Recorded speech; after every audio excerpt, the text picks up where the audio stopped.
We may be witnessing the beginning of a major turning point in British media. For decades, mainstream outlets like the BBC and Sky News have often been seen as mouthpieces for the government, platforms that repeat the official narrative instead of challenging it.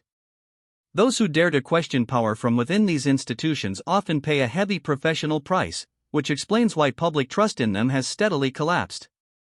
It's incredibly rare, almost unheard of, to see presenters from such powerful broadcasters take on the government directly. That's why a recent exchange involving Trevor Phillips, one of Sky News' most recognizable hosts, has shaken Westminster.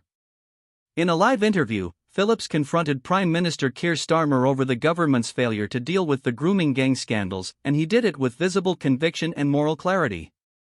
It was a striking act of journalistic independence, something we don't see often anymore. Phillips accused the government of deliberately avoiding a full inquiry, implying that political sensitivities surrounding Labour-run councils have long blocked justice. He reminded viewers that the victims, mostly white, working-class girls, were betrayed by the very systems meant to protect them: the police, social services, and local authorities. Everyone knew what was happening, he implied, but no one stepped in. The claim that some members of these grooming networks still enjoy political and institutional cover is both damning and deeply disturbing. Critics might argue that none of this is new. But what makes this moment so significant is who said it: a respected figure from within the establishment media finally speaking the truth out loud. It breaks a long-standing culture of silence that has shielded the powerful for far too long. Trevor Phillips's words were not just another viral soundbite. They represented something far more meaningful, a possible crack in the wall of deference that has long defined Britain's relationship between politics and the press. Phillips didn't mince his words. What we're seeing here is an ugly combination that people are terrified to talk about: the intersection of race and sexual predation. He continued, the government never wanted these two issues discussed together, because much of it happened in areas run by Labour councils. Those in charge, who should have been preventing and monitoring this, did absolutely nothing. He explained that this isn't just another kind of child abuse.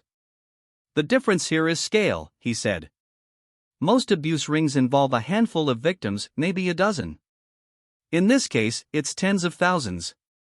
It's industrial. He also described how the victims were chosen because of their race, because they were white, vulnerable, and outside the community of their abusers. Unlike other forms of child abuse, this happened in the open. The girls were first lured in by young men: cars, gifts, cigarettes, drugs. They believed, tragically, that they were in relationships. Only later did they realize they were trapped, addicted, and passed among older men. Phillips pointed out that these men felt untouchable, protected politically, socially, and institutionally. Local authorities and police often looked the other way, afraid of stirring tensions. That, he said, is the real scandal. Trevor Phillips deserves credit for his courage.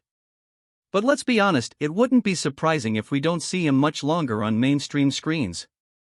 Not because of anything sinister, but because telling the truth in Britain's broadcast world comes with consequences. His words don't fit the safe, sanitized narrative networks prefer to protect. We've seen this pattern time and time again. When a presenter dares to challenge the establishment line, they're quietly sidelined, replaced, or never invited back. Phillips was firm, unapologetic, and most importantly, right. His comments echoed what millions of ordinary Britons have felt for years: that political correctness and institutional cowardice have silenced honest conversations about serious issues. When you speak against the system pushes back. Yet Trevor has done this before. He's defended the right of Britons to protest, to question authority, and to express genuine concerns without being branded as extremists. That takes courage and integrity. It's rare to see someone from inside the establishment stand against it. And while praise for mainstream presenters is hard to give, this time it's deserved. Phillips has repeatedly risked his reputation and career to tell the truth plainly, directly, and fearlessly. And now, a new case shows why his message matters. In Dundee, a young girl who once had to arm herself with a knife and an axe to protect her sister from a Romanian migrant has finally been vindicated. A Romanian grooming gang has been jailed for abusing women across the city. It's not an isolated case, it's part of a wider pattern that continues, even as those in power remain paralyzed under this Labour government. The uncomfortable reality is this: Britain's young girls are still unsafe, and the institutions that should defend them too often stay silent out of fear, complacency, or political calculation. These are hard truths, but someone needs to say them. Trevor Phillips did. He spoke truth on air, not just to expose government failure, but to break the silence of a media machine that too often protects it. And in today's climate, that's more than journalism, that's courage. Let us know your thoughts in the comments below. Don't forget to like this video, subscribe to our channel for more in-depth political commentary, and hit that notification bell so you don't miss our next deep dive into the world of power and politics. Thanks for watching.